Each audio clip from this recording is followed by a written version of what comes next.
প্রধানমন্ত্রী তারেক রহমান বলেছেন, শহীদ জিয়ার স্বপ্নের দেশ গঠনে তার আদর্শ মেনে সরকার পরিচালনা করছে বিএনপি।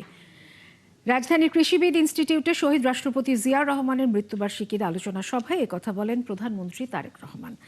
সামনে আরো কঠিন সময় অপেক্ষা করছে জানিয়ে প্রধানমন্ত্রী আরও বলেন, দেশের ভবিষ্যৎ প্রজন্মকে সব ধরনের ক্ষতি থেকে বাঁচাতে নৈতিকতা মেনে সৎভাবে সরকার পরিচালনার চেষ্টা করছে সরকার।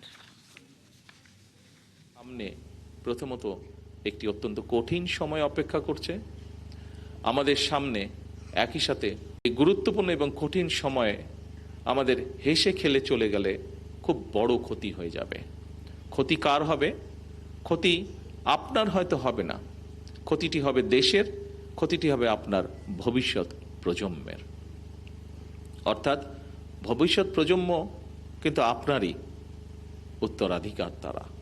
কাজেই আসুন, শহীদ জিয়া যেভাবে দেশকে গঠন করতে চেয়েছিলেন, শহীদ জিয়া যেভাবে দেশকে সামনে এগিয়ে নিয়ে যেতে চেয়েছিলেন, আমরা সে ধারাই চেষ্টা করছি দেশকে আজকে পরিচালনা করতে।